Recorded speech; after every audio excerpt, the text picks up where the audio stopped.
Bueno, muy buenas noches a todos. Gracias por participar en este webinar organizado por el Cantabria Labs Nutrición Médica de Madrid, España, y el grupo empresarial Hanklin, con las empresas Hanklin Pharma Colombia, Hanklin Global y Hanklin Panamá. Estamos convencidos que la educación médica continuada es una estrategia asertiva para llevar el mensaje que nuestras compañías pretenden eh, enviar a los grupos de profesionales, tanto de Panamá y de Colombia, que están hoy presentes. Bienvenidos a este webinar de dieta cetogénica y epilepsia. Va a ser dirigido por nuestro gerente médico, el gerente médico del grupo empresarial Hanklin, que es el doctor Eliud Reales. El doctor Eliud, como lo comento, es nuestro gerente médico. Él es médico cirujano de la Universidad Libre de Barranquilla, en Colombia, y es una persona que ha venido liderando todos los procesos de formación médica al interior del grupo, tanto para las fuerzas comerciales como para los profesionales que participan en estos eventos. Entonces, bienvenido al doctor Eliud, un agradecimiento a nuestro director comercial, al señor Leonte Álvarez, y por supuesto también un agradecimiento al señor David Bernal, que es quien coordina con el área de sistemas del grupo empresarial estos procesos de webinar. Bienvenido, doctor Eliud, está con usted toda la audiencia. El modelo de participación es, vamos a hacerlo tipo charla magistral con unas ayudas audiovisuales muy sencillas, como él lo va a explicar ahora. Y al final de la charla daremos unos 5 o 10 minutos para preguntas. Entonces, doctor Eliud, el público está con usted. Muchísimas gracias. Buenas noches a todos, ¿cómo están? Mi nombre es Eliud Reales, como lo dijo el doctor Gustavo, gerente médico de Hanklin Pharma. Mucho placer para mí darles esta charla informativa acerca de dieta cetogénica, epilepsia y epilepsia refractaria.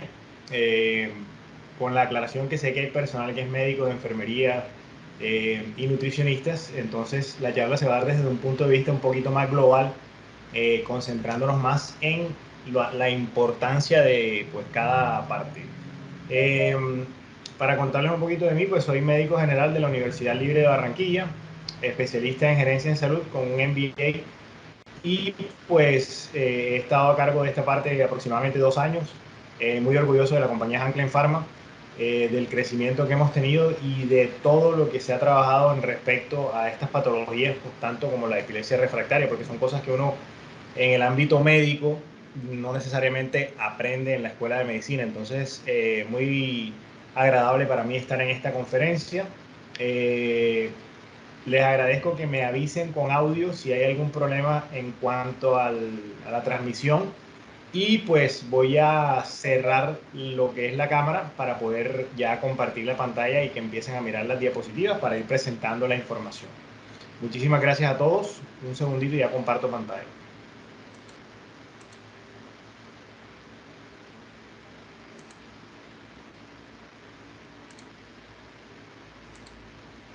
Por favor, doctor Gustavo, asegurarnos de que estén mirando en pantalla completa. Sí, señor, se está mirando pantalla completa. Bueno, perfecto. Entonces creo que voy a hacer una modificación en el audio porque yo sí los oigo un poco bajito. Por si acaso me están hablando, denme un pequeño segundo.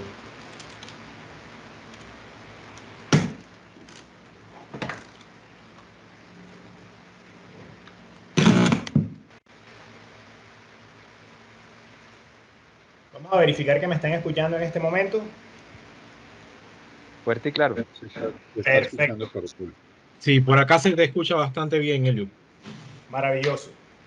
Bueno, para hablarles un poco de la compañía Hanklin Pharma, empezamos hace aproximadamente 8 años distribuyendo estos productos maravillosos que tenemos, y pues con mucho orgullo les voy a dar una charla en el día de hoy acerca de el proceso de epilepsia y dieta cetogénica. Es muy importante saber que son conceptos que particularmente han estado presentes en la medicina y en la nutrición desde hace bastante tiempo, pero son conceptos relativamente nuevos a nivel mundial, es decir, que no todos los países han llegado correctamente Y bueno, generalmente hablamos de tratamientos para la epilepsia. Vamos a dividir la charla en dos partes. Vamos a hablar primero de las definiciones para todos los que de pronto no son médicos, entiendan un poco más de cómo se da el proceso de la epilepsia.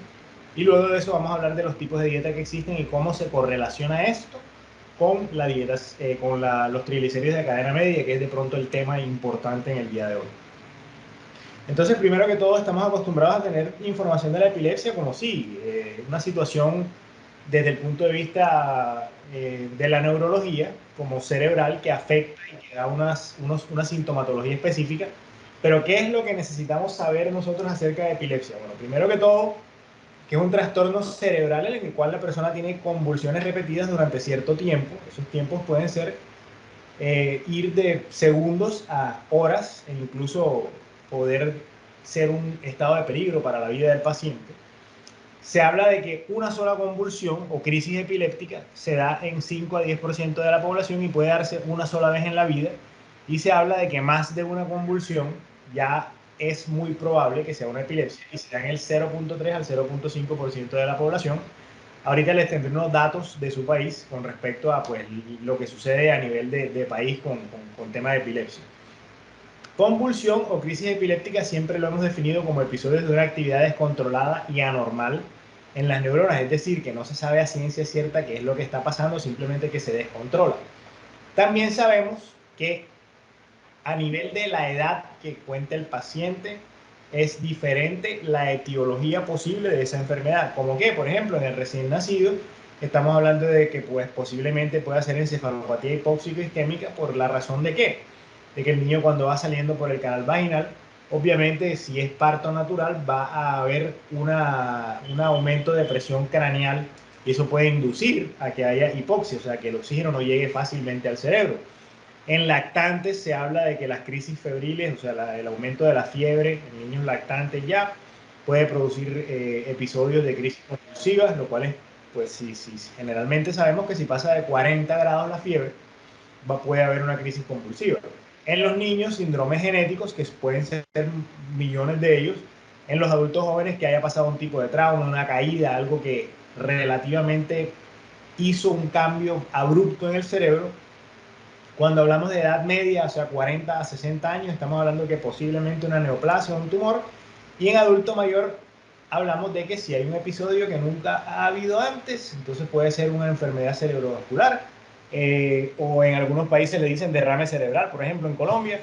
Eso es lo que sabemos hasta el momento, pero realmente como profesionales de la salud no profundizamos en el tema. Entonces, ¿qué es lo que tenemos que saber? Primero que todo, 22 de cada 1000 habitantes, o sea, el 2.2% de la población padece la enfermedad en su país y representa el 0.8% de las causas de mortalidad, es decir, que casi el 1% de los pacientes pueden morir debido a una epilepsia.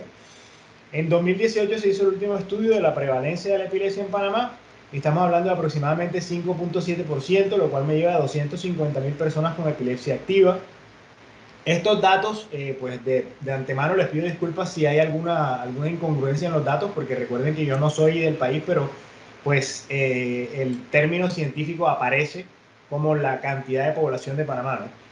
Y se habla de una alteración neurológica que es más frecuente en la población general después de la cefalea. Es decir, que lo primero neurológicamente que se atiende en la medicina es los dolores de cabeza y la segunda afectación es la epilepsia. O sea, 50 millones de pacientes en el mundo, lo cual es una base inmensa de pacientes. Históricamente hemos tenido una definición que es una afección crónica de varias etiologías que tiene crisis convulsivas o no tiene crisis convulsivas dependiendo del tipo de epilepsia, eso lo explicaré en un momento, y que son debidas a una descarga excesiva de neuronas cerebrales. Esto se ha reestablecido, se ha reestudiado y hablamos de un padecimiento del sistema nervioso que hace que aparezca una actividad eléctrica anormal, generalmente en la corteza, que provoca ataques repentinos y repetitivos, caracterizados por convulsiones. Aclaro, hay epilepsias que no dan convulsiones, que eso lo explicaré en un momento. Cambios físicos del comportamiento o a veces pérdida del conocimiento. Entonces, es decir, la sintomatología es bastante amplia y es posible que uno al principio no la reconozca a menos que tenga cierta pericia clínica con pacientes epilépticos. Entonces, de pronto para los médicos, para las enfermeras, que trabajamos de pronto recién graduados de una medicina, de una enfermería, a veces no la reconocemos inmediatamente y ya les voy a hablar de unos casitos que nos han sucedido. Bueno, tengo un problemita aquí y listo. ¿Qué es una crisis epiléptica? Crisis epiléptica cuando hablamos, porque recuerden que al principio les comenté que había epilepsia, que es cuando hay dos crisis o más, ¿cierto? Una crisis epiléptica se considera como una descarga de una actividad neuronal que produce unas manifestaciones clínicas, es decir, hay algo anormal que está produciendo que el paciente actúe raro. Podemos hablar de crisis sintomáticas agudas, que quiere decir que el paciente presenta síntomas y presenta síntomas repentinamente. Esto generalmente habla de un factor causal, que fue lo que le estaba mencionando al principio por edades. Por ejemplo, si un paciente de 20 años llega con una crisis epiléptica, yo puedo decir, ese paciente se cayó de la patineta, se golpeó en la cabeza y tuvo un episodio de una crisis epiléptica, se le quitó y más nunca consultó por esa crisis. Es decir, fue una crisis y no se volvió epiléptico. Eso puede pasar. Puede ser una crisis de origen sintomático remoto, es decir, que hay una lesión estructural del sistema nervioso. Es decir, el paciente tiene algo en su sistema nervioso que hace que el paciente se convierta en una crisis y de pronto posiblemente en epilepsia. ¿Cuál es un ejemplo común de esto? El paciente que ha tenido cisticercosis, por ejemplo, que ha comido algún cerdo, por ejemplo, animal, que tiene un parásito que llega al cerebro y empieza a consumir el material cerebral y de pronto la persona no se da cuenta hasta que le da la primera crisis epiléptica. Puede pasar de esa forma, siendo un poco exagerado. Eso es muy difícil de que pase en el mundo de hoy, pero bueno, hay que darle, digamos, la posibilidad a todo. Y hay crisis de origen idiopático, que se llaman criptogénicas, a veces genéticas, y resulta que es un síndrome complejo que generalmente en la medicina, cuando hablamos de cosas idiopáticas, es porque no realmente tenemos una conclusión de qué es lo que está pasando. Entonces, en esta ocasión se mandaron a hacer 200. Entonces, esta la licenciada. Perdón, no, hay una intervención, pero no estoy entendiendo muy bien qué pasó. No, tranquilo, Eliud, ya lo solucionamos acá. Listo, muchas gracias. Listo. Perfecto. Entonces, cuando hablamos de una crisis idiopática, estamos hablando de prácticamente que no se conoce cuál es la causa. Generalmente estas son las tres que más se escuchan en el mundo médico y hay una clasificación que sí es muy importante. ¿Por qué? Porque de pronto el que no es médico está acostumbrado a escuchar crisis tónico-clónicas, en donde el paciente tiene un momento en donde está completamente rígido y duro y tiene otro momento en donde está temblando, pero estas no son todas las que existen. Tenemos crisis parciales y crisis generalizadas. Cuando hablamos de parciales, estamos hablando de focales o crisis que se dan en una parte del cerebro solamente. Ya les hablaré en un momento acerca de qué es un foco epileptógeno para que lo entiendan mejor. Cuando hablamos de simples, hablamos que no hay alteración del nivel de conciencia, simplemente hay alguna alteración. Por ejemplo, el paciente puede estar temblando nada más, sin necesidad de que pierda la conciencia.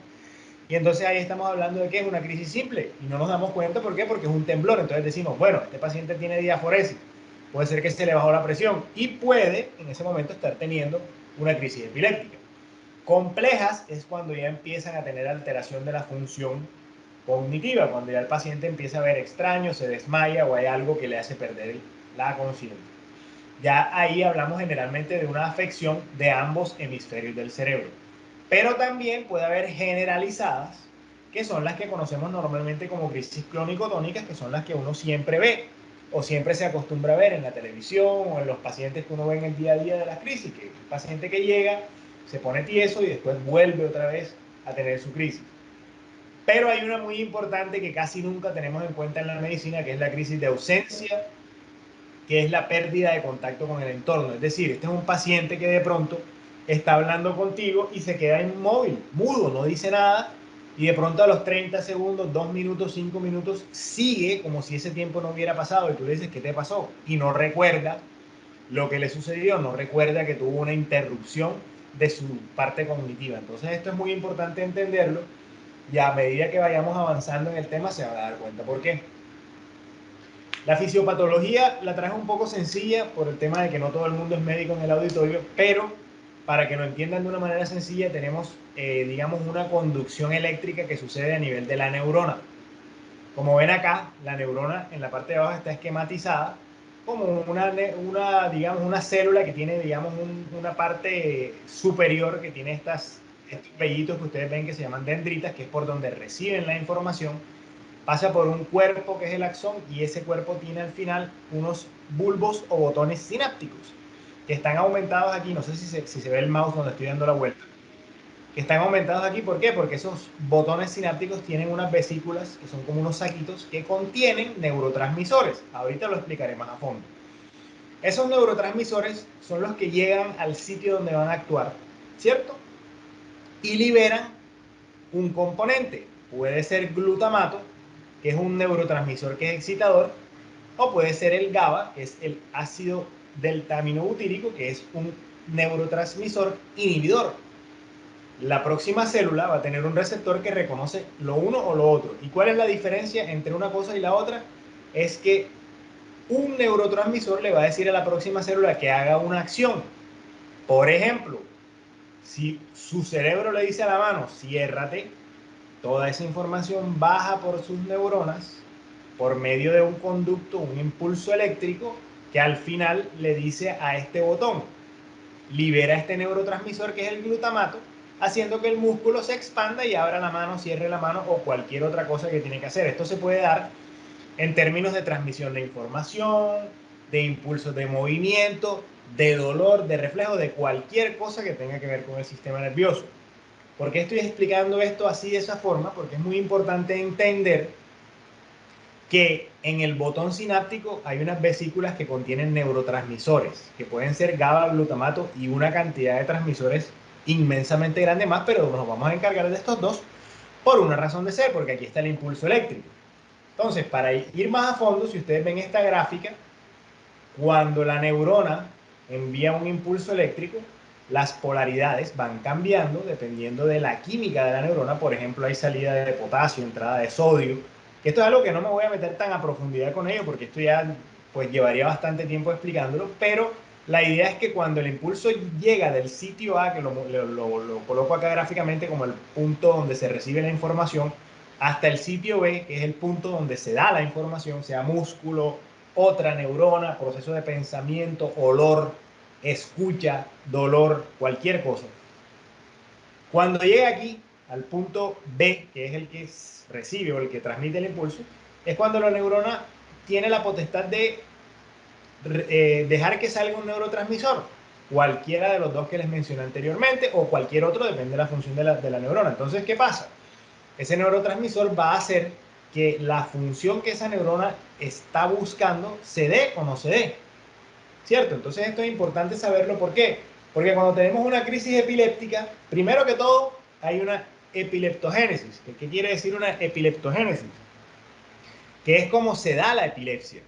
Es un proceso mediante el cual un grupo de neuronas, como dije anteriormente, generalmente de la corteza, desarrolla una excitabilidad exagerada, es decir, que no tiene un proceso autónomo en donde está buscando un fin.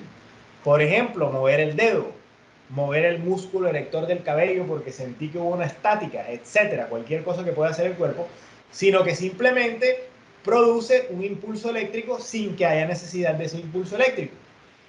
Eso se llama epileptogénesis, es decir, que la neurona manda un impulso sin que sea necesario. Pero entonces, eso es completamente suficiente para producir una epilepsia, jamás. ¿Por qué?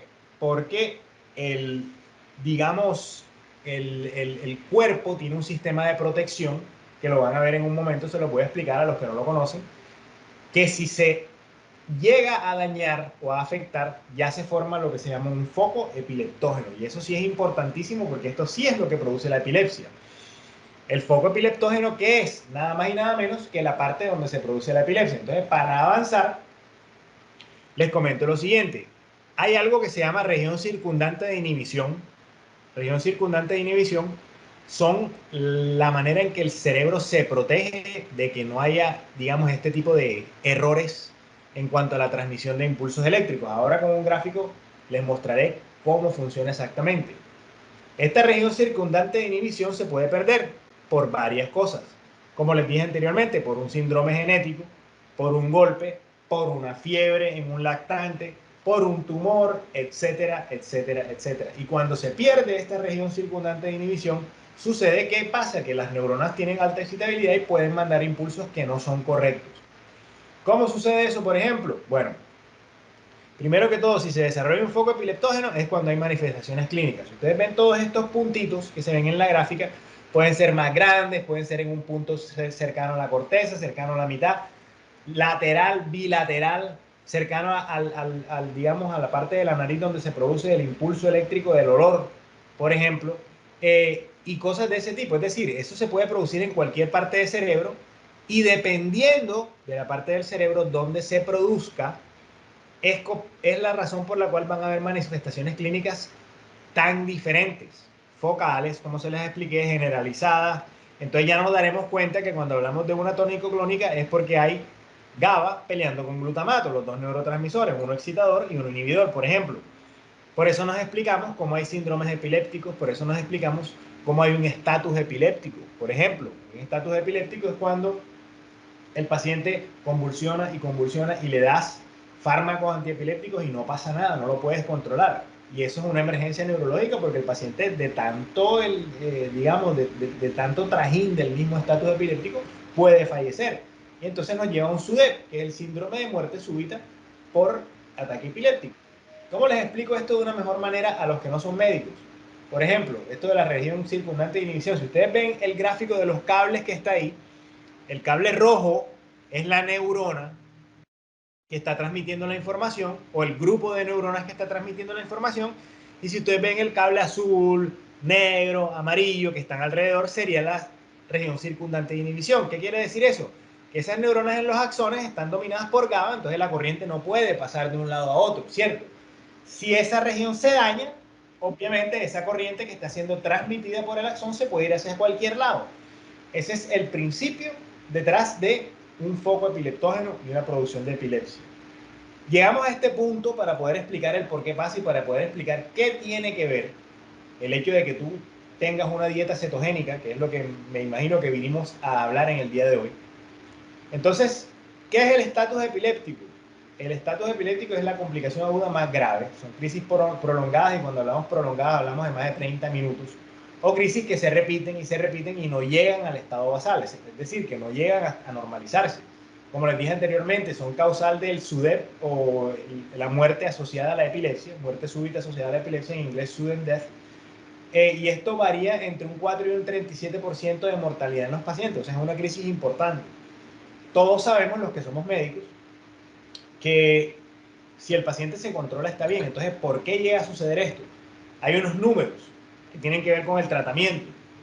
Cuando hablamos de los factores ictógenos, se dice ictógeno porque el ictus, que es el estatus convulsivo, pueden ser endógenos o exógenos, o sea que pueden venir del cuerpo o pueden estar por fuera del cuerpo. Cuando hablamos de exógenos, por eso lo coloco en rojo.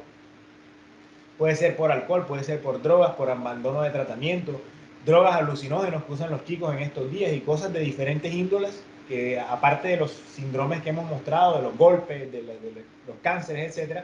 Pero también hay factores endógenos como el estrés.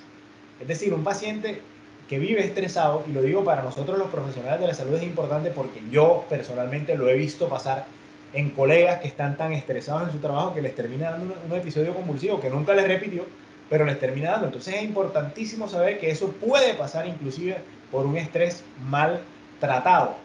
Infecciones, fiebre, inclusive se ha hablado de convulsiones inducidas por depresión. Entonces en la psiquiatría también se está hablando en algunos términos, digamos, de investigación, en algunas líneas de investigación de este tema. Y generalmente tratamos esto con fármacos antiepilépticos, que es lo que todos conocemos, como el diazepam, la fenitoína, que esto ya no me voy a meter tanto aquí porque depende del país, del estilo de la medicina que maneje cada uno. Por ejemplo, en la costa de Colombia nosotros manejamos más que todo ácido valproico y fenitoína. Si nos vamos al interior del país, doctor Gustavo, usted sabe que se maneja un poco más midazolam. Pero eso también depende de la escuela de la que venga cada uno y de la evidencia que cada uno tenga con respecto a su zona de tratamiento de pacientes. Pero desde aproximadamente los años 70 salió el tema de la dieta cetogénica. Entonces, ¿qué es lo que tanto alarde damos a la dieta cetogénica? Y eso es lo que vamos a hablar en el día de hoy, que es lo importante de esta charla. Para poder entender esto tenemos que entender un concepto, y es que los fármacos antiepilépticos pueden darse en monoterapia. Monoterapia es un solo fármaco al cual 70% de los pacientes responde efectivamente y listo, nunca más les dio crisis mientras se tomen el medicamento. Pero el 30% no responde, lo cual se va a una politerapia, una combinación de fármacos que la determina el neurólogo o neuropsiquiatra, o dependiendo de su país, el médico tratante de ese paciente, en donde un 15% adicional de esos pacientes responden a ese tratamiento. Entonces ya vamos en un 85%, pero el 15% tampoco responde a politerapia. Y de este 15%, más o menos un 5% es candidato para cirugía, en donde la idea de la cirugía es extirpar el foco epileptógeno.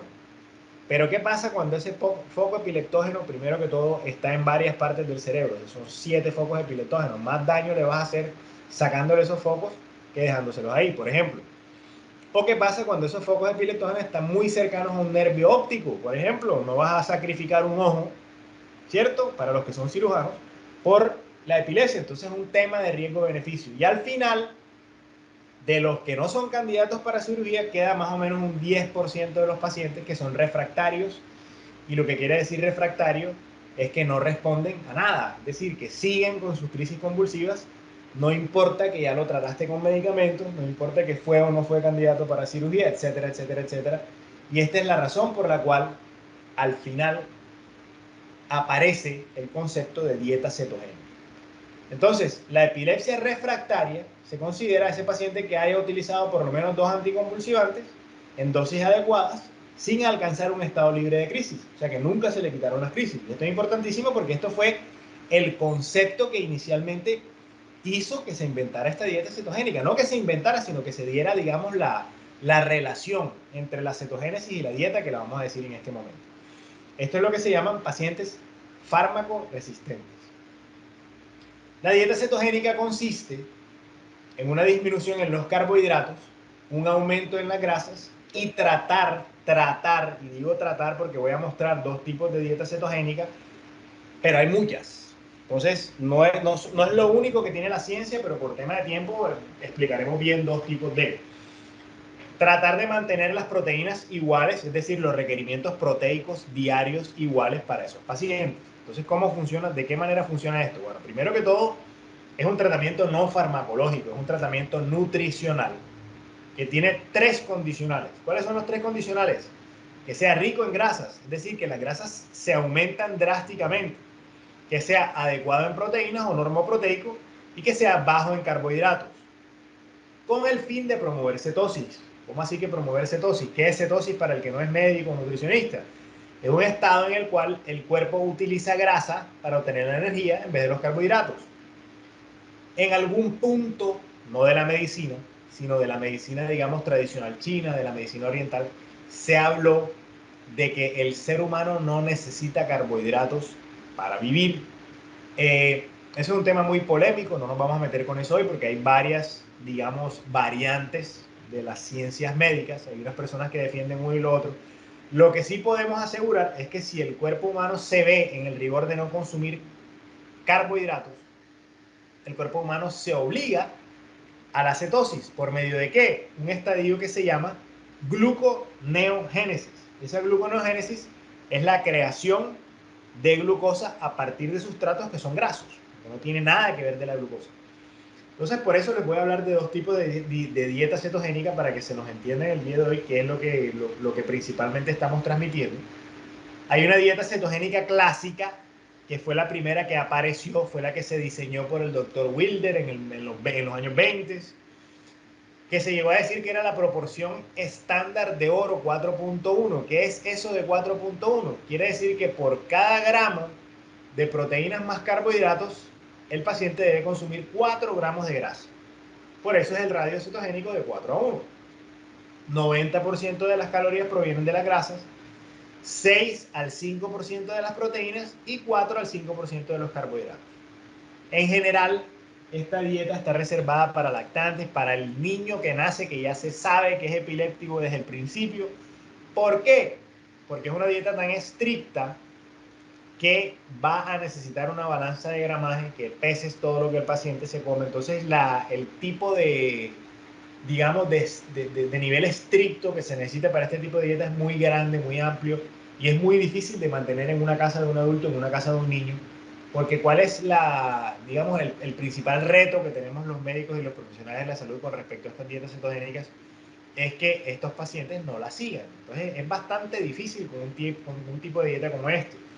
Luego de esto apareció otra dieta que se llama la Atkins, que pues muchos la conocen como la dieta Atkins, que lo que intentaba hacer esa dieta era bajar de peso al paciente. Luego apareció la dieta Atkins modificada, MAD o DAM en español, dieta Atkins modificada, que se inventó o se, digamos, configuró para ya pacientes epilépticos. El ratio cetogénico de esta dieta es de 1 a 1, es decir, que por cada gramo de proteína más carbohidrato hay un gramo de grasa, lo cual nos deja más espacio para poder controlar que la proteína sea más alta. Entonces, como la proteína no influye directamente en la epilepsia, y ahorita se van a dar cuenta de por qué, entonces es más fácil mantener a un paciente de estos con un 30% de la proteína, por ejemplo. Los datos nos dicen que fomenta la grasa abundante y solo la proteína suficiente para satisfacer las necesidades de estos pacientes con carbohidratos restringidos. La idea de esta dieta es no pasar máximo del 10% de carbohidratos, porque hay pacientes que de todas maneras van a necesitar algo de carbohidratos. Por ejemplo, pacientes que tengan síndrome metabólico, que sean diabéticos, no va a poderse hacer tan al 5% porque pueden dar otros trastornos u otros síntomas como síndrome, por ejemplo, de depresión de carbohidratos. El paciente le puede dar lo que le decimos acá, la pálida. El paciente se puede sentir débil. Entonces eso se va cuadrando dependiente del paciente, pero la idea es que esto llegue máximo hasta el 10% de carbohidratos, con un ideal del 5%.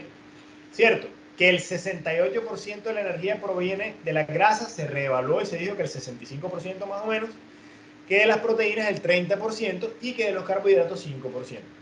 Esto es una alternativa terapéutica para estos pacientes que son adultos, y lo importante de este tipo de dieta es que si estás en el hogar, si es un paciente que está en su casa, después de que estén pendientes religiosamente de que no se pase de las medidas, no va a haber tanto problema porque no va a necesitar tener tanto peso. Es decir, es más fácil en tema de recetas, por ejemplo, de cómo fabricarle una dieta a un paciente. Y bueno, por acá tenemos otras dietas, incluso hay una dieta que se llama triglicéridos de cadena media. No le voy a hablar de ella porque voy a hablar de los triglicéridos de cadena media en un momento, entonces es más fácil presentando los triglicéridos en sí. Pero para resumir todo esto que hemos dicho hasta el momento, ¿cómo nosotros garantizamos y qué es lo que garantiza que estas dietas sean efectivas en estos pacientes? Que esto ya sí es lo que vinimos a ver hoy. Bueno, hay dos modos que hay que aprender en este momento.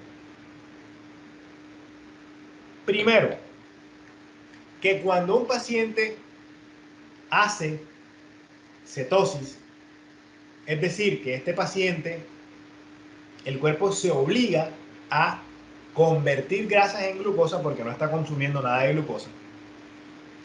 Uno de los factores que sucede con estos pacientes es que el remanente de ese proceso de convertir la grasa en glucosa se llama cuerpo cetónico. Es decir, dependiendo del tipo de grasa que el paciente consuma, pueden existir tres tipos de cuerpos cetónicos.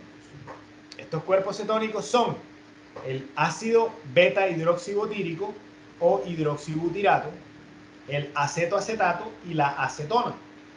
Son los tres cuerpos cetónicos los únicos que se han demostrado científicamente cuando el paciente está en cetosis. Entonces, ¿de qué depende cuál es el cuerpo cetónico que se da? El tipo de grasa que consuma el paciente. Es decir, que a pesar de que el paciente esté en una dieta cetogénica que va a ayudar, ya les voy a explicar por qué, a que el paciente disminuya sus crisis convulsivas, este paciente, si se optimiza esa dieta cetogénica, va a producir un cuerpo cetónico que impacte más a nivel cerebral. ¿Cómo va a impactar más a nivel cerebral? Bueno, primero que todo, hay un cuerpo cetónico específico que es el ácido beta-hidroxibutírico que actúa en el B-GLUT. ¿Y eso de B-GLUT qué es? Si ustedes miran, cuando les expliqué en el botón sináptico de la neurona, que es el que saca el neurotransmisor, ¿cierto? Hay un sistema transportador vesicular de glutamato, y el glutamato siendo el neurotransmisor que es el que activa la próxima neurona, el músculo, etcétera, ¿cierto? Ese sistema transportador de glutamato son las vesículas que contienen el glutamato por dentro, que es una proteína que cuando recibe la señal hace que el glutamato salga uniéndose aquí a la pared de la neurona del botón sináptico, y sale el glutamato y hace su acción en su próxima célula. Eso fue lo que les expliqué hace unos minutos. Entonces, cuando hay cetosis, el hígado hace que estos cuerpos cetónicos vayan a la sangre, sea cualquiera de los tres que sea. Entonces, ¿cuál es la diferencia? Sencillo. Uno de los tres cuerpos cetónicos, que es el ácido beta-hidroxibutírico, interactúa directamente con un, digamos, sensor de superficie o con un receptor de superficie de este sistema B-GLUT, ¿cierto? Que son las vesículas que les indiqué, donde está el glutamato.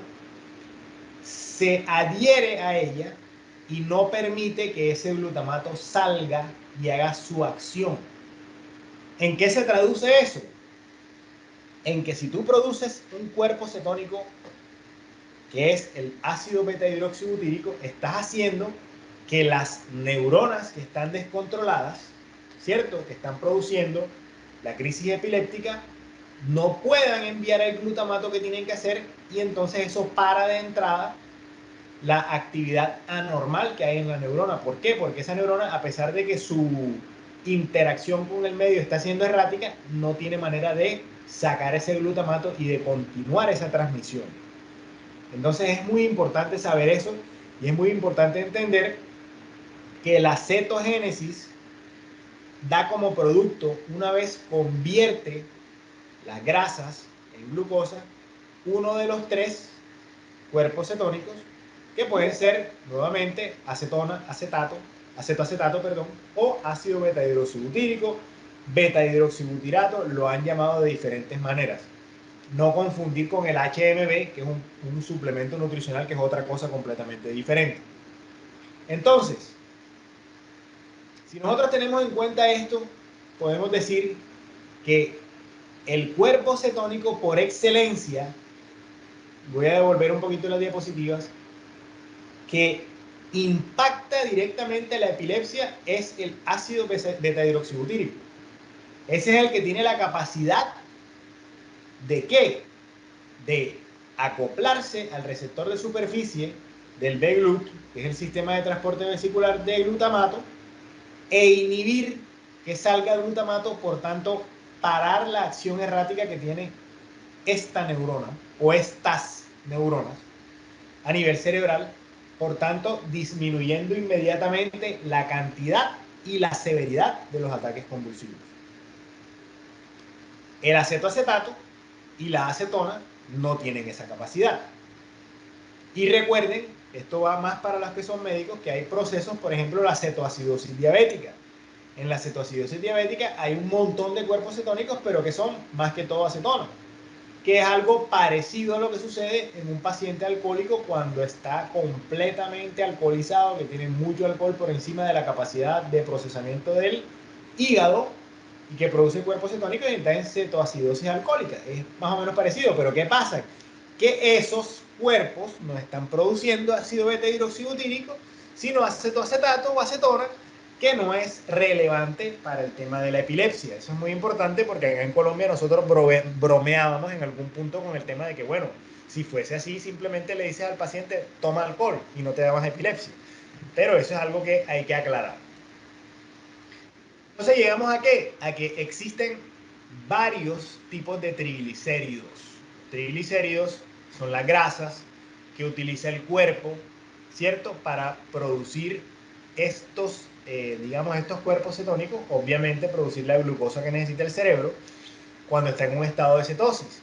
Pero hay diferentes tipos de triglicéridos. Hay triglicéridos de cadena corta, que son los que tienen menos de 6 cadenas de carbón, de cadena media, que tienen de 6 a 12, y de cadena larga o muy larga, que tienen más de 13 cadenas de carbón. Recuerden que los triglicéridos son la unión de un ácido graso libre a un glicerol de 3 en 3, por decirlo así, ¿correcto? Esos triglicéridos, ¿dónde se almacenan? En el adipocito. Es decir, que cuando el paciente tiene triglicéridos de cadena larga, que son los que usualmente se dan con la dieta occidental, es un paciente que va a tender a de pronto tener un poco más de grasa en el cuerpo. ¿Por qué? Porque se acumulan en el adipocito. Pero ¿qué pasa con los triglicéridos de cadena media? Los triglicéridos de cadena media no están en la naturaleza, no son triglicéridos que tú puedes consumir directamente, y en algunos casos, en algún porcentaje muy bajo, los puedes consumir en productos como ¿qué? Como por ejemplo el aceite de coco de primera prensa, virgen, que tiene algo de triglicéridos de cadena media, pero en su mayoría es triglicéridos de cadena larga. Y los triglicéridos de cadena corta, generalmente el cuerpo los utiliza inmediatamente para convertirlo en otro sustrato, entonces no es tan biodisponible. Habiendo dicho eso, hacemos un análisis de fórmula. Por ejemplo, a ti te dicen una fórmula completa de un producto y a ti te hablan de triglicéridos de cadena media. Cuando hablamos de una fórmula completa, hablamos de una dieta inflexible. ¿Por qué? Porque el paciente tiene que estar atado a esa fórmula. Entonces depende de la fórmula, depende de la concentración de triglicéridos de cadena media, depende de gran variedad de componentes, los cuales pueden hacer que el paciente no disfrute realmente de lo que está comiendo. Cuando hablamos de triglicéridos de cadena media, como el producto que pues ya me imagino que los compañeros lo han presentado, estamos hablando de flexibilidad, estamos hablando de que te garantiza la producción de cuerpos cetónicos, de que facilita la adherencia, etcétera. ¿Por qué digo etcétera? Porque es que estamos hablando de que son de cadena media, o sea que tienen de 8 a 10 carbonos en su mayoría. Recuerden que los triglicéridos de cadena media, estrictamente hablando, estamos hablando de 6 a 12. Pero cuando hablamos de un producto como el que le han presentado los compañeros anteriormente, estamos hablando de un producto que tiene ¿qué? 59% de un ácido caprílico, que es el de 8 carbones, y 40% de un ácido cáprico, que es el de 10 carbones. O sea, en el 99% prácticamente de su contenido son triglicéridos de cadena media estrictamente. ¿Y en qué se traduce eso de los triglicéridos de cadena media? Mis compañeros estimados, sencillamente en que si el triglicérido es de cadena media estricta, el porcentaje de ácido beta-hidroxibutírico que vas a producir es mucho más alto que lo que produces de acetoacetato y de acetona. Por tanto, vas a impactar más la cantidad y la calidad en la que vas a inducir a ese paciente a que no tenga crisis convulsivas. Por eso, es un producto que se envía en pacientes que tienen epilepsia refractaria. ¿Por qué? Porque tú vas a poder, después de que el paciente siga la dieta que le envían como debe ser, va a producir más cuerpos cetónicos de ácido beta-hidroxibutírico, menos acetato y menos acetona, que no tienen nada que ver con eso, ¿cierto? Y ese aumento del porcentaje va a optimizar que esa dieta cetogénica llegue a hacer más impacto en la epilepsia. ¿Que se puede lograr con solamente dieta cetogénica? Por supuesto, porque con una dieta cetogénica vas a producir algún porcentaje de ácido beta-hidroxibutírico. Pero ¿qué pasa? Que ese paciente, tú no vas a poder garantizar que ese ácido beta-hidroxibutírico te controle todas las convulsiones. Es decir, va a haber una mejoría, pero cuando tú utilizas triglicéridos de cadena media ya estás optimizando el proceso de tal manera de que el paciente pueda tener mayor porcentaje. No les puedo decir un número, por ejemplo, porque obviamente eso cambia por cada paciente es un universo completamente diferente, y según la alimentación que ese paciente consuma. Por ejemplo, si el neurólogo al paciente le permite tener un día, ¿cierto?, de placer, cómase no sé, un dulcecito el sábado nada más, de pronto esa interacción cambia la cinética de hasta qué punto puedan estar en mayor proporción los triglicéridos, el ácido beta-hidroxibutírico. Pero ¿qué quiero decir con todo esto? Que de igual manera los triglicéridos de cadena media van a aumentar el porcentaje de ácido beta-hidroxibutírico que ese paciente genera en su cetosis, por tanto van a optimizar la dieta cetogénica. Entonces, ¿cómo se descubrió esto de los triglicéridos de cadena media? Porque primero que todo empezaron a, digamos, utilizarlo como un componente para bajar de peso en esas personas que estaban haciendo ejercicio, porque recuerden que lo que trajo el doctor Atkins al mundo fue la dieta cetogénica o la dieta keto, que todavía se utiliza para bajar de peso. Es decir, el paciente que no utiliza nada de carbohidratos, ¿cierto?, y hace ejercicio, y al pasar 90, 180 días se va dando cuenta que el cuerpo se va consumiendo toda esa grasita que tiene almacenada y el paciente se vuelve más flaco. Pero ¿qué nos dimos cuenta de todo esto? Que los triglicéridos de cadena media optimizan el proceso porque dan como directamente resultado que el ácido beta hidroxibutírico esté en mayor cantidad. Entonces, por medio de esta optimización del producto que ya les han presentado anteriormente, ya nos damos cuenta que son pacientes que pueden tener menos crisis convulsivas, en menos cantidad, en menos severidad. Y hay estudios clínicos que desde el 2012 se han estudiado, incluso hay unos más nuevos, que hablan que, como lo ven en la parte superior, que reducen la severidad de la crisis convulsiva, pero en la parte inferior también se dan cuenta que reduce severidad, por lo menos en pacientes que tengan mínimo un mes de tratamiento. De esta evidencia científica les traje estas dos. En la parte de abajo de pronto observan que no fueron muchos pacientes, pero hay bastante evidencia científica. Esto es un tema que se ha ido estudiando desde hace bastante tiempo, es decir, la dieta cetogénica parte de los 1920, los triglicéridos de cadena media parten aproximadamente desde 1995, se fueron perfeccionando con el tiempo. Y entre más pasa el tiempo nos damos cuenta que hay más aplicaciones. ¿Por qué? Porque la parte cognitiva está directamente afectada por estos triglicéridos de cadena media, esté el paciente en dieta cetogénica o no. Es decir, para un paciente que tiene crisis epilépticas o epilepsia, obviamente va a ser mejor con dieta cetogénica porque es lo que va a producir que el paciente genere mayor cantidad de ácido beta hidroxibutírico. Pero, por ejemplo, para un paciente inclusive con Alzheimer, que son aplicaciones nuevas que se están utilizando, aumenta la función cognitiva y todavía está, digamos, en estudio el por qué esa función cognitiva se ve mejorada. Entonces esto es muy importante porque miren cómo pasamos de un paciente que simplemente en algún punto de su vida se le dijo, listo, ya no hay nada que se pueda hacer por ti porque ya eres de ese 5% que no responde a ningún tratamiento. Entonces cuando te dé la crisis, en algunos países optan por decir, bueno, se le coloca una toalla o algo suave en la lengua mientras tiene la crisis. En otros países dicen, cada vez que te da una crisis va a urgencia. Pero al final del día sí hay métodos y mecanismos desde el punto de vista nutricional que pueden ayudar a estos pacientes, como la dieta cetogénica y mucho más, como una dieta cetogénica apuntando al uso de triglicéridos de cadena media, que optimizaría cómo este paciente mejora. Son cosas que yo he visto pasar bastante en mi práctica clínica, que al principio uno como médico de pronto tiene las dudas porque es un tratamiento nutricional, pero cuando uno ve y cuando uno entiende cómo funciona, uno se da cuenta que el paciente que está en cetogénesis o en dieta keto, inclusive cuando ya están tratados con triglicéridos de cadena media, uno ve cómo mejora y uno se da cuenta que es algo pionero en el campo de la medicina y que va a traer muchos beneficios a la práctica médica, porque a pesar de eso, de que nosotros inicialmente los pacientes los tratamos con medicamentos, obviamente, porque son las guías y los modelos científicos que nos dan a los médicos, también podemos optimizar esos tratamientos y evitar que, por ejemplo, si el paciente se fue de viaje, tuvo 10 días en donde se le quedó el medicamento, no consiguió el medicamento en el otro país donde está, pueda de pronto tener menos crisis, incluso ninguna, si el paciente se mantiene en una dieta cetogénica. Esa es la importancia de la dieta cetogénica en el día de hoy. Y bueno, creo que aquí podemos terminar, dar por concluida la charla. Les agradezco mucho la oportunidad que me han dado de dictar esta charla.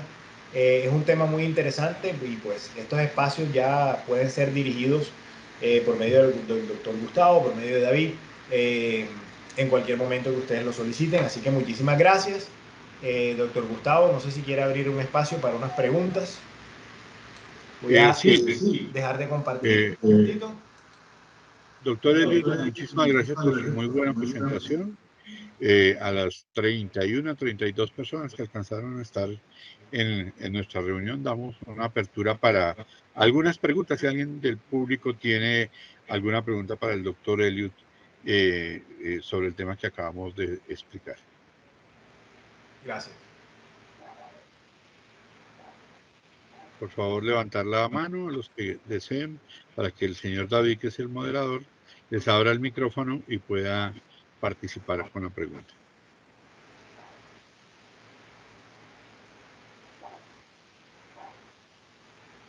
La señora Quirenia levantó la mano.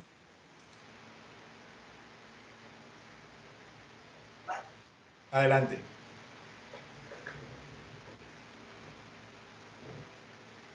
Hola, buenas noches. Gracias, doctor, por la presentación excelente. Bueno, mi pregunta iba dirigida a lo siguiente. Digamos, en condiciones agudas, un paciente crítico, por X o Y motivo, digamos, un paciente con un trauma craneoencefálico, que pues tiene una condición de estas que ya son ya se convierten incluso refractarias. Pero en estos casos yo digo agudo porque, bueno, es una condición en donde no ha sido crónico, pues digamos, no ha nacido con esta condición. Me llama la atención porque, como usted bien dice, este tipo de dietas se han utilizado en pacientes con un periodo prolongado, más de un mes, donde se ha demostrado su efectividad. En el, en el, en estos pacientes neurocríticos, ¿hay alguna evidencia en el uso? Porque nosotros sí lo hemos utilizado, pero tenemos dos elementos, o digamos dos partes. Una en donde no podemos corroborar si efectivamente el paciente está en cetosis, porque no tenemos los triglicéridos de cadena media como un módulo, digamos. Y dos, que es un periodo muy corto de tiempo en donde se le da el tratamiento. Entonces mi pregunta iba enfocada en ese sentido. Claro, muchas gracias, doctora. Muy buena pregunta. Bueno, cuando estamos hablando de paciente crítico, cuando estamos hablando de crisis, de, digamos, un paciente, podemos dividirlo en lo siguiente. Puede ser la primera vez que el paciente tiene la crisis, o puede ser un paciente que va presentando crisis y que está en un estadio neurológico en donde no responde a tratamiento. En esos pacientes es necesario la atención de urgencia. ¿Por qué? Porque es que el triglicérido de cadena media, incluso la dieta cetogénica sin triglicéridos de cadena media, tiene una curva en donde el paciente va generando cetosis desde cero hasta que empiece a ponerse ya en cetosis. Que el triglicérido de cadena media la optimice, sí, claro, por supuesto, pero no es algo que puede tratar un paciente en una crisis aguda. Es decir, en una crisis aguda no sería correcto basarse en el tratamiento con triglicéridos de cadena media o con dieta cetogénica. Lo que buscamos es que ese paciente no vuelva a llegar a una crisis aguda.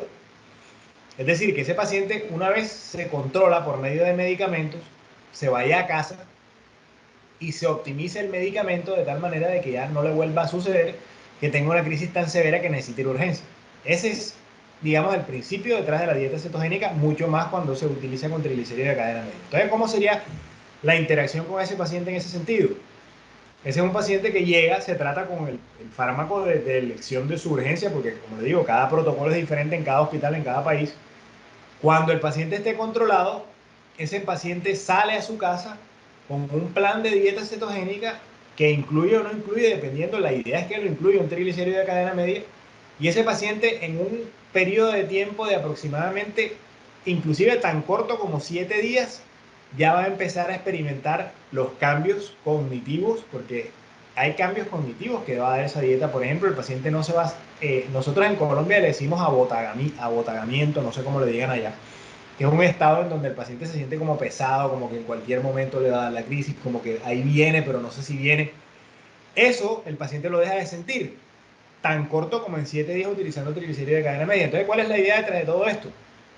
Que sea un tratamiento instaurado para que ya una vez el paciente esté con el tratamiento no le vuelva a dar esa crisis. Hay algunos neurólogos, ya eso sí se determina dependiendo del practicante de la salud, algunos neurólogos que van disminuyendo el anticonvulsivante dependiendo del resultado del triglicérido de cadena media, pero estos son procesos que pueden durar 90 días, 180 días, depende del paciente. Pero la idea es que el paciente no recaiga, pero no que tratarlo agudamente, porque para el tratamiento agudo sí se necesita el fármaco, e incluso, por ejemplo, en una crisis que es una crisis que produce SUDEP, por ejemplo, que es un paciente que no le para la epilepsia y sigue, toca meter la unidad de cuidados intensivos, e incluso a veces toca inducirlos con propofol, para que ya no tenga solamente su comportamiento basal. ¿Por qué? Porque no deja de convulsionar. Ya eso es una crisis diferente que se trata de otra forma. Ya eso hay que consultar neurocirugía, hacer otros pasos adicionales. Pero cuando hablamos de dieta cetogénica y de dieta cetogénica con triglicéridos de cadena media, ya estamos hablando más de la planeación de lo que vamos a hacer con ese paciente a futuro para que el paciente no recaiga. Y en esto sí les garantizo que es muy efectivo el uso de triglicéridos de cadena media, dado que el paciente siga las instrucciones de su nutricionista. Es decir, que no sea que cometa pecados, que se coma un heladito por aquí y por allá, que sea estricta la cuestión. Por eso les hablé de la dieta 4.1 versus la dieta cetogénica, que es la Atkins modificada, porque con la Atkins modificada tú puedes planear tu día. En el día voy a consumir 5% de carbohidrato, entonces ¿a qué le voy a dedicar el carbohidrato? A la cucharadita de azúcar que le echo al café con leche en la mañana, entonces ya eso es lo único que voy a consumir de carbohidrato. Ya el paciente lo planea con el nutricionista y es más agradable, sea niño o sea adulto, para ese paciente consumir el producto normalmente que simplemente adaptarse, digamos, a consumir no sé, un tarro de algún producto 3 veces al día, que eso es lo que de pronto le daña la parte psicológica al paciente. Espero que esto te haya respondido a la duda, doctora. Muchas gracias. Gracias. ¿Alguna otra persona con preguntas para el doctor Elliot?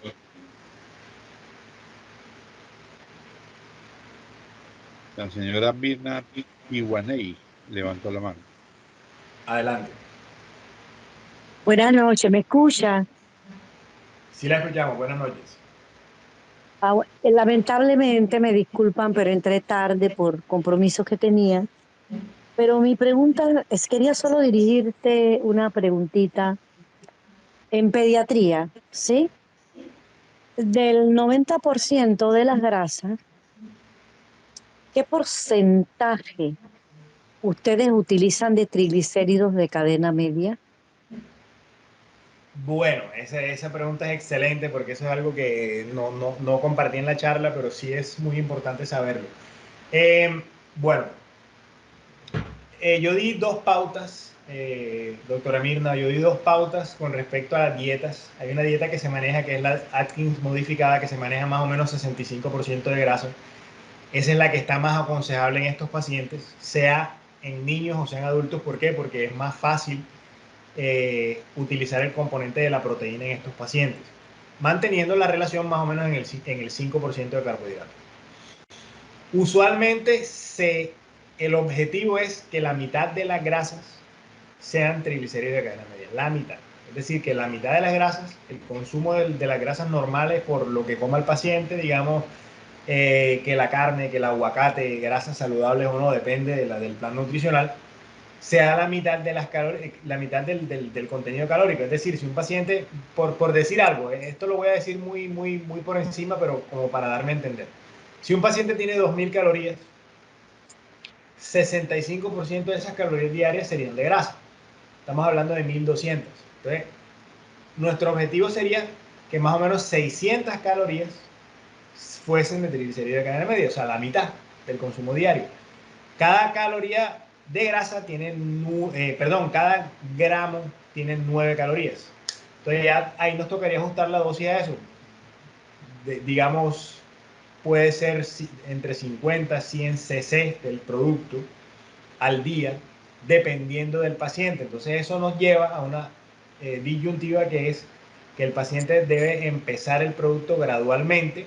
Claro, porque si le damos una grasa a cierta cantidad, obviamente de pronto va a acelerar el sistema gastrointestinal de tal manera que el paciente pueda presentar otros síntomas, pero eso se va graduando. Es decir, la idea es que en un paciente adulto, por ejemplo, tú empiezas 10 cc cada 8 horas, o en cada comida, dependiendo también la dieta del paciente, porque hay pacientes que comen 3 comidas, hay pacientes que comen 5, entonces depende de eso.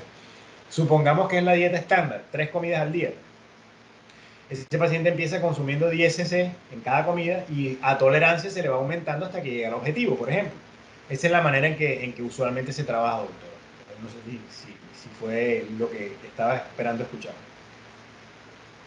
Bueno, sí, es que nosotros manejamos la dieta cetogénica en el Hospital del Niño, pero nosotros en realidad le damos el 90% de grasa porque estas epilepsias refractarias en realidad que son epilepsias que son constantemente y nos han recomendado que para hacerlas el paciente tiene que estar hospitalizado, ¿sí? Porque el paciente es difícil que lleve una dieta cetogénica en casa. Es muy difícil por las condiciones socioeconómicas y ambientales, pero no, nos han dicho algunas literaturas que tenemos que manejar por lo menos basándonos en el 100% de las grasas. Usted me ha dicho que el 50% de los triglicéridos de cadena media. Sin embargo, en las literaturas estamos viendo que se maneja solamente una pequeña parte en triglicéridos de cadena media, vamos a decir. De todas las grasas, yo tendría que darle como un 10% de triglicéridos de cadena media. Y me llama poderosamente la atención porque siempre lo hemos manejado así, de esa forma. Sí, señora, lo que pasa es que cuando usted... ¿Poliinsaturados o saturados? Claro, claro. Cuando usted está en un medio hospitalario, ya estamos hablando Se de la dieta puede. 4.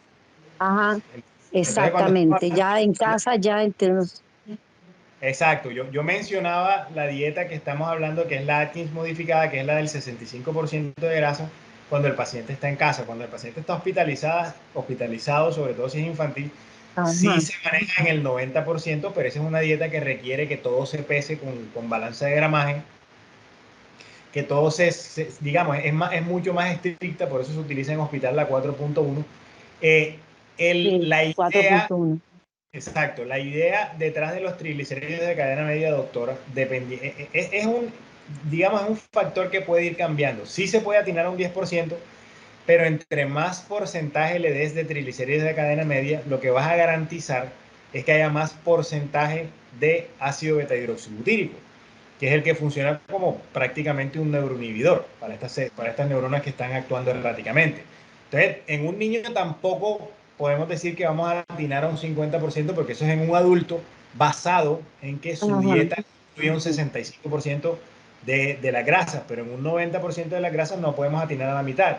Yo opinaría que entre un 10, como dice usted, y un 30% se dé de triglicéridos de cadena media para poder llegar al nivel óptimo de ácido beta-hidroxibutírico que necesitamos, y eso haga que el cuerpo en cetosis tenga más ese neuroinhibidor, el ácido beta-hidroxibutírico.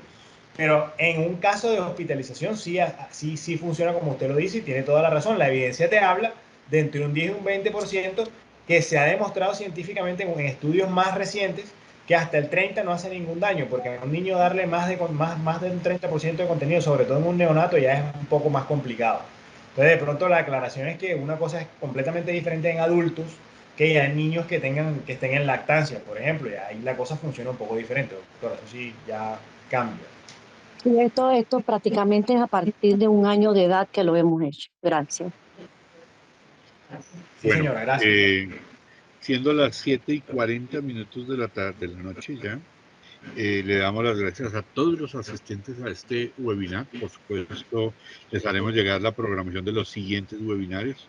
Un agradecimiento a cada uno de los que participaron, a nuestro conferencista invitado, al doctor Elliot, a nuestros compañeros, al licenciado Leonte Álvarez, que es nuestro director comercial, a la doctora Bellanira Carreiro y también al licenciado Carlos González, que ayudaron a difundir este proceso de webinar para que en próximas oportunidades nos acompañen más personas. Hoy tuvimos 31 personas, que es un muy buen auditorio. Gracias al señor David y al personal de sistemas de Hanklen Pharma Colombia y Hanklen Panamá por el apoyo para el desarrollo de este webinar. A todos, mil gracias, una feliz noche. Saludos de Cantabria Labs de Madrid, España, y del grupo Hanklen Pharma Colombia, Hanklen Global y Hanklen Panamá. Feliz noche para todos. Muchísimas gracias, que estén bien, feliz noche. Muchísimas gracias, doctor Eliud.